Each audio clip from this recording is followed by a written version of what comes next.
श्री शिवाय नमस्तुभ्यम, हर हर महादेव, जय महाकाल। कैसे हैं आप सभी लोग। देखिए, आप सभी को पता है कार्तिक मास का बहुत पवित्र महीना चल रहा है और कल है कार्तिक मास की दशमी तिथि। पूज्य गुरुजी ने कहा साल में सिर्फ 2 दिन ऐसे आते हैं जो कि कार्तिक मास की दशमी तिथि, एक कृष्ण पक्ष की और एक शुक्ल पक्ष की, दोनों में से किसी भी एक दशमी तिथि के दिन आपको ये शमी के 7 पत्तों वाला उपाय निश्चित रूप से करना है। पूज्य गुरुजी ने कहा कि अगर आपके जीवन में धन को लेकर के समस्याएं काफी ज्यादा विकट है, कर्ज चुकता नहीं हो रहा, व्यापार नहीं चल रहा, दुकान नहीं चल रही, फैक्ट्री घाटे में जा रही है, घर में धन कहीं से नहीं आ रहा है, धन को लेकर के घर में बहुत ही ज्यादा मारामारी है, किराया तक देने के पैसे नहीं है, आपको लगता है मां लक्ष्मी आपसे रूठ गई है, एक बार कार्तिक मास की दोनों दशमी तिथि में से किसी भी एक दशमी तिथि के दिन यह शमी के 7 पत्तों वाला उपाय करना बिल्कुल मत भूलिएगा।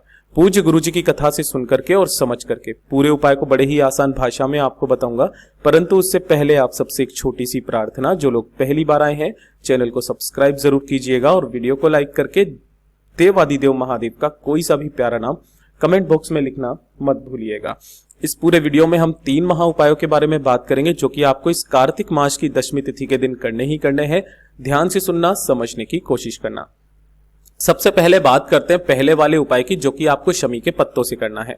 पूज्य गुरुजी ने कहा कि अगर आपके घर में पैसों को लेकर के, धन को लेकर के काफी सारी समस्याएं हैं, जैसे अगर आपका व्यापार नहीं चल रहा, कोई दुकान है, दुकान घाटे में जा रही है, ग्राहक नहीं आ रहे, कोई फैक्ट्री है वो घाटे में जा रही है, पैसा कहीं से आ ही नहीं रहा है, धन को लेकर के काफी ज्यादा समस्याएं, कर्ज तक लेने की नौबत आ चुकी है, कर्ज नहीं चुकता हो रहा है, किराया तक देने के पैसे नहीं है। पूज्य गुरुजी ने कहा कि जो व्यक्ति कार्तिक मास की एक दशमी तिथि के दिन इन शमी के पत्तों का उपाय कर लेता है, मेरा महादेव उसका धन से श्रृंगार करता है।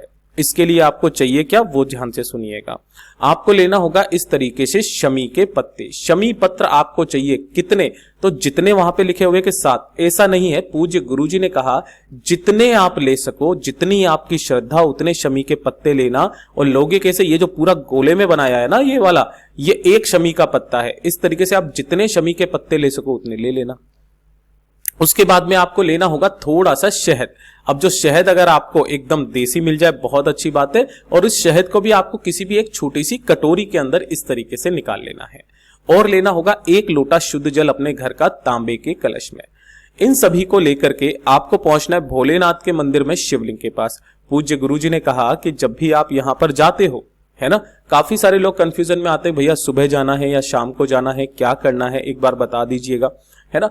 तो देखिए, पूज्य गुरुजी ने कहा कार्तिक मास की चाहे शुक्ल पक्ष की हो चाहे कृष्ण पक्ष की दशमी तिथि हो, आपको जब भी दशमी तिथि के दिन ये उपाय करना है, या तो सुबह कर लो या शाम को कर लो। पूज्य गुरुजी ने कहा कि अगर शाम को भी ना कर सको, रात्रि में चले जाओ, लेकिन दशमी तिथि के दिन ये वाला उपाय जरूर कीजिएगा।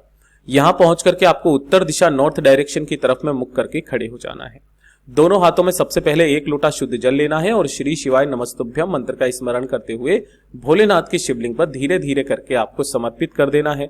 जब आपका ये पूरा जल समर्पित हो जाए, उसके बाद जो आपने यहां पर इस तरीके से शहद लिया है, इसी शहद के अंदर जितने भी शमी के पत्ते हैं, उन सभी के शमी के पत्तों को आपको इसी शहद के अंदर डाल देना है, यानी कि उनको ऊपर से शहद लगा देना है। ठीक है, इसके अंदर डुबो देना। डुबो करके एक एक करके इन सभी शमी के पत्तों को उठाना है, एक एक करके, और अपना नाम और गोत्र बोल करके महादेव जी से अपने धन की कामना कह के, कर्ज को मुक्त करने की कामना कह के शिवलिंग पर समर्पित नहीं करना, आपको शिवलिंग का श्रृंगार करना है इन सभी शमी के पत्तों से। पूज्य गुरुजी ने कहा कि जो भी व्यक्ति शहद में डूबे हुए शमी के पत्तों से कार्तिक मास की दशमी तिथि के दिन श्रृंगार करता है शिवलिंग का, मेरा महादेव उसका श्रृंगार धन से करता है, उसके जीवन में कभी भी धन की समस्या नहीं आ सकती है। पूज्य गुरुजी का बहुत अद्भुत और अचूक उपाय है, जरूर कीजिएगा। यहां तक कहा गया कि जो एक शमी का पत्ता होता है ये 14 करोड़ सोने की मुद्राओं के बराबर होता है।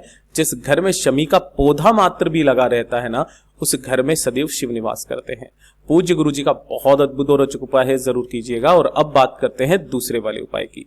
दूसरा वाला जो उपाय पूज्य गुरुजी ने बताया वो किसके लिए बताया कि अगर आपके घर में बीमारियों को लेकर के काफी सारी समस्या है, कोई व्यक्ति है जो हमेशा बीमार रहता है, ठीक है, उसकी बीमारी खत्म नहीं हो रही है। दूसरा, अगर आप चाहते हैं कि आपके परिवार में कभी कोई बड़ी बीमारी ही प्रवेश ना करे, पूरे परिवार के लिए है ना। छोटी मोटी अगर कोई बीमारियां भी लगी हुई है ना, कार्तिक मास की दशमी तिथि के दिन इस उपाय को करना मत भूलिएगा। इसको करने का क्रम थोड़ा सा अलग बदल जाता है। आपको लेना होगा इस तरीके से मात्र एक बेलपत्र जो कहीं से भी खंडित कटा फिटा ना हो, इस चीज का ध्यान रखना। इसी के साथ में आपको लेने होंगे 11 शमी के पत्ते। इस वाले उपाय में कितने लेने हैं? 11 शमी पत्र लेने हैं। कहां से तोड़ोगे? इस जगह से तोड़ना। ये जो पूरा गोले में बनाया ये एक शमी का पत्ता है, और एक ही लेना होगा आपको क्या? पीपल का पत्ता। जो भी आप 1 लोटा शुद्ध जल लोगे, इस जल के अंदर शमी पत्र के अलावा जो आपने लिए हैं, है ना, वो सब इसी के अंदर डाल देना। शमी पत्र इसके अंदर नहीं डालना है। एक पीपल का पत्ता डाल देना, और एक जो बेल पत्र लिया है वो भी इसी जल के अंदर आपको डाल देना है।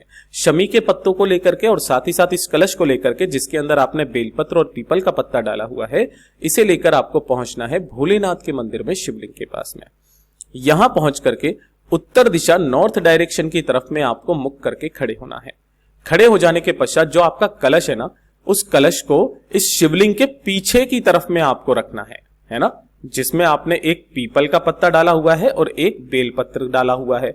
और जो आपने 11 शमी के पत्ते लिए हैं, उन सभी शमी के पत्तों को अपने दाहिने हाथ में रख करके, ठीक है, इस कलश से स्पर्श करा करके अपना नाम और गोत्र बोलकर, परिवार का कोई भी एक व्यक्ति कर लेना, अपना नाम और गोत्र बोल करके कलश से स्पर्श कराकर इन 11 शमी के पत्तों को महादेव की शिवलिंग पर ऐसा का ऐसा ही छोड़ करके और इस कलश को लेकर के आ जाना है। ध्यान रखना, इस कलश को आपको शिवलिंग पर समर्पित नहीं करना है, केवल आपको ये 11 शमी के पत्तों को शिवलिंग पर समर्पित करना है। इस जल को लेकर के जब आप अपने घर पर आओगे, तो घर पर आने के पश्चात इस जल को उठा करके अपने घर के मंदिर में रख देना कार्तिक मास की दशमी तिथि के दिन, है ना। चाहे सुबह कर लो चाहे शाम को कर लो, कोई दिक्कत नहीं है। यहां पर आप अपने घर पे रख दोगे।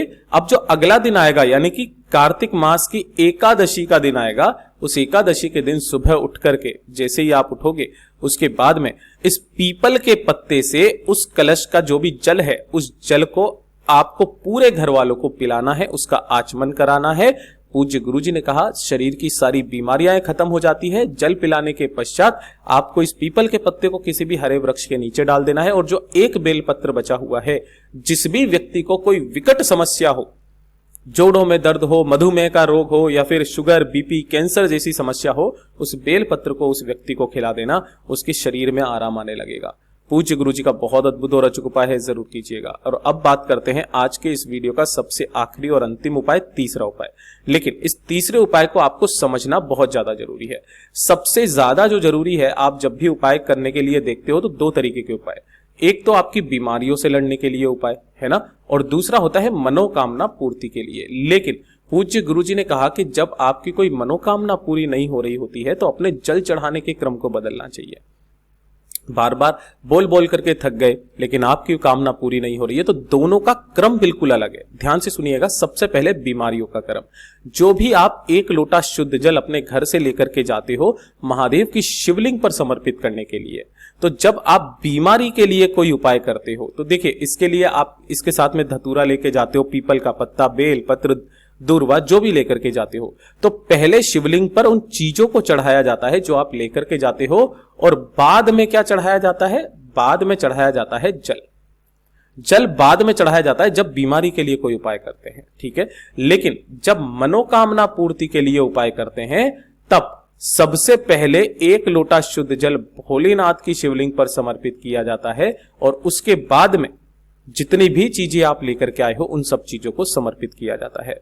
पूज्य गुरुजी ने बहुत बार बताया कि जब भी आपकी कामना पूरी ना हो, अपने जल चढ़ाने के क्रम को बदलिए, और आप जैसे ही ऐसा करेंगे आपकी वो कामना निश्चित रूप से पूरी होगी। पूज्य गुरुजी के ये सभी उपाय बहुत ही ज्यादा खास और अद्भुत है, जरूर कीजिएगा। वीडियो पसंद आए तो लाइक जरूर करना, चैनल को सब्सक्राइब जरूर कीजिएगा। मैं आपसे मिलता हूं अगले वीडियो में, तब तक के लिए ओम नमः शिवाय, हर हर महादेव, जय महाकाल।